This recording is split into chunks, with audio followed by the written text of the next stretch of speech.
association with Engerati. I am now joined by Eric Fletcher, who is the director of, you've got the long job title, Eric, Director Vertical Systems and Independent Distributions, yes. Cummins Africa. Yes. So there you go, you win the prize for the longest job title. Thank you. First of all, welcome. Thank you for making the time to be here. And we're talking a little bit off air, and can you just set the scene? Can you tell us a little bit what who Cummins are and what they're about as well, because that'll inform some of the other questions that we're going to go through. Okay. Thank you, Adam. Thank you. I'm very pleased to be with you today and participating to that interview with you. So Cummins, it's almost a 100-year company based out of the US, SP 500 company. We do as a core business manufacture engine, diesel engine. In fact, Cummins is known as the first diesel engine company worldwide. We did manufacture about 1 million diesel engine in 2014. In Africa specifically, we do support the engine business through the GOMs we work with. So in the mining industry, in the automotive industry with trucks, marine industry, whenever we sell diesel engine to those companies and they do import their product in Africa, we support the engine on those products. And for my side, on my long title, as you mentioned previously, I do take care of what we call effectively vertical segment, which are different segments in the industry. So it can be telecom segment, it can be data center, it can be banking industry, it can be oil and gas and mining industry. And I do take care of our independent distributor network across Africa. So with my team, we support all the development of those independent distributors in order for them to have the product, the good pricing, and the support for them to be able to expand their business in each country. Yeah, so it seems to me that it's a very multifaceted business, and it's one of those, by its nature, out of necessity, I think, in Africa, if you're a retail outlet and you're or you're a pub or a dealership or whatever, everybody has got a generator at the back because of power reliability, and so. That must be great for a company like you, but equally, there's a lot of discussion here around hybrid power, and also there's a lot of discussion here about sustainability of supply. Mm-hmm. Now, an engineering company by its DNA looks forward, and you're planning for that. So where do you see that landscape? I mean, playing with hybrid power, I know you're not the power supplier, but you work with companies like Agreco and things like that. So can you just tell us a little bit about what you're seeing on the ground in terms of that movement? Yeah, thank you, Adam, for the question. It's a very good question indeed, because in fact, when we look at North Africa, but the rest of the world in many countries, because the grid is there and there is reliability of power in many countries, what we do is to sell backup power for standby backup. In Africa, it's mainly a prime power.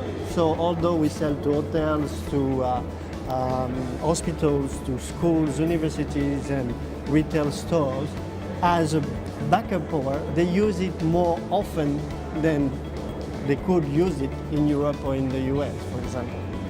Now, on the other portion of your question about how we look forward tomorrow if the power comes more reliable, and how we will support the development of Africa with the power availability, and how we see us evolving towards. Hybrid is something that we look at not only in Africa, but more globally. In fact, as an engineering company, we do know how to manufacture product, but we also develop our own distribution network where we want to offer not a product, but a solution to our customers. So the solution implies obviously somehow the product, but also all the support and the service on the product. So you're turning into a service-based model. A little bit like what Rolls-Royce did with aircraft engines. Rather than selling them, we're saying, hey, we will service it for 10 years, rather than so it becomes a OPEX rather than a CAPEX. Then the CAPEX. So, right. Not saying that we are doing a leapfrog that fast, yeah. but we're looking toward that. And if we look at Africa, due to economic reality and political also reality, Africa leadership in average stayed 25 years or more, and sometimes it's not easy to get changes from politics side of the government in Africa. We do look at more alternative energy. So we do diesel engine. So you can tell me, okay, that's not very green power. It's not what people are looking. Yes. Diesel is not de jour, is it? Are looking toward for their future. But we do also have gas engine. Indeed, we are the main supplier for automotive industry for gas engine in the US with the truck and automotive business. And we do also develop that in Africa. In Africa, although gas is not available in every country, it's just by pocket you have availability of gas. And yet the transportation of gas is something that is not enough developed. There is a lot of... You need the infrastructure, right? It's heavy infrastructure. It's heavy infrastructure. But there is a lot of companies that are in the technology innovation are doing what we call virtual pipelines, so that you are able to transport gas to How does that work? So you compress the gas and you do like a transportation management of that gas, so you can supply the gas to a power plant with turbines. Like the old tankers, but exactly, on the road. Right, exactly. Right. But you don't build the pipeline. Right. You might build a portion of pipeline just locally, so you can have big tanks and then supply the power plant, but not much than that. And you can move that away from one place to another location. So that's something that we are looking at, and we are involved in many projects. And also hybrid. So we do work with, I won't name this company because it's still confidential, but we do work with companies. You can't give me a scoop? Well, I can tell you it's PV solar companies. Okay, in some extent. Nice. To have partnership with them so we can supply hybrid. I am personally a strong believer of the fact that since Africa needs energy to grow, and only 30 to 35% of the population has access to that energy, and that the government today, they don't have the bandwidth or the finance or the capabilities, to say it simply, to develop not only the production but also the transmission of that power or that electricity. It will come through the private sector, much more than from government. And it's interesting that you pick up on that hybrid thing, because it's one of those things that is a narrative that's been building, and some people call it microgrid or whatever, but the DNA of those environments, let's call them that, or those networks, is multi-fuel. So yes, you've got your solar PV. You may even have micro wind turbine. But you've also added to that either a diesel or a gas in terms of either balancing or backup, and then added to that you've got battery storage, and then sometimes added to that you might have some renewable biomass. That is not insane. That describes a network in Austria. You know, but isn't that amazing that we're now in a world where actually this is our power generation? It wasn't that long ago where the only way you could do it is you're talking either coal or whatever. So where do you see this going? I mean, is that the great opportunity for an engineering company like you to finally put engineering at the center of a power into that? So we do that. We do that. In fact, we do have processes, and we have an actual project in Kenya, Baringo project, where we use biomass to produce energy. That also provides incomes to the population, because there is an indigenous plant that is used by the population. They harvest it, they get paid on the kilos that they bring to the gasifier that produce the gas from that biomass. and then we provide power to the grid, but also to those populations. So we do work on that, but yet the technology on those biomass is not at the, I would say, the most efficient level today.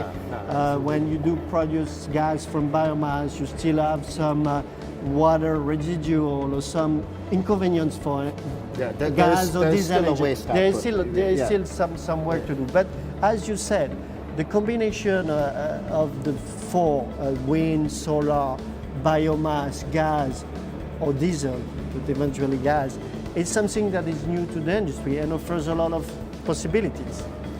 Now, it's much better environmentally than the coal production, for sure, even diesel, because diesel, although we look at diesel as a not very clean energy, but it, the exhaust the capabilities around the exhaust, the next is much better than it was in the past.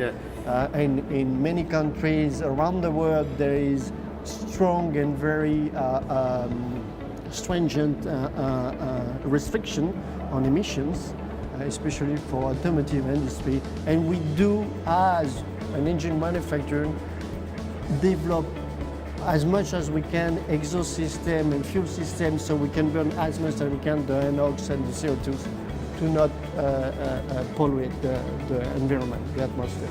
But hybrid solution is something that we look toward, not only because this is a trend, but surely because the engine industry, as it is today, will change. Not as fast as we've seen some changement in the IT industry or in the telecom industry, but it's going to change. Yeah, it's got a fundamentally different DNA than the energy industry. We forget about that. You know, when you turn on your light switch, you want the light to go on. Exactly. Right? You don't want some guy saying, "Hey, sorry, it didn't go on. Can you reboot your generator and reboot your system?" You know, that's not what you want. So I accept that as sort of innovation. So as we hit the end of our time here, you know, you're here at AEF, Africa Energy Forum in London. People are usually here for a reason. So if I can ask you, it's like, you know, what are some of the things that you're hoping to get out of the show and some of the conversations you're hoping to have while you're here? Okay, yeah, this is, I would say we could have started with that one because we are here doing that interview because we are here for the EF event. We are doing this event every year because we want to be aware of what is developing in Africa, what are the projects from governmental organization or from private sector and banking. For you to make those new partnerships. And we need to make those new partnerships. Yeah. So just to give you a sample of the people I met today, I met risk management people, banking people, new technology people, EPC companies, people that want to sell product to us. So the solution that we can provide to customer can be more efficient because we do not only provide what the generator provides today, but a little more because we add turbines to it, or we add heat recovery to it. So those are the people that we expect to meet at the AF, and with whom we expect to have relationship and develop relationship for future project, existing project, and long-term perspective of how we can develop our business in Africa. It must be exciting for you, though, ever since I've been covering AEF, that the amount of projects in the pipeline and the amount of projects, you know, grid-scale projects, you know, that must be exciting. You know, because it wasn't like that long ago. There is a lot, but yet in Africa, those projects take time. So I would say if you want to be an African and in the energy business, you need endurance and resilience. Yes. It will happen, and a lot of people across the industries that are present today are betting on that or expecting that, but you need patience. So you need to be focused on what you do and don't expect to get don't expect overnight easy results. business. Yeah. No such thing as easy business. On that note, we'll leave it. Eric, lovely to have you here. Thank you for taking the time, and thank you as well for watching. Thank you, Adam, and very pleased to be with you today. Thank you.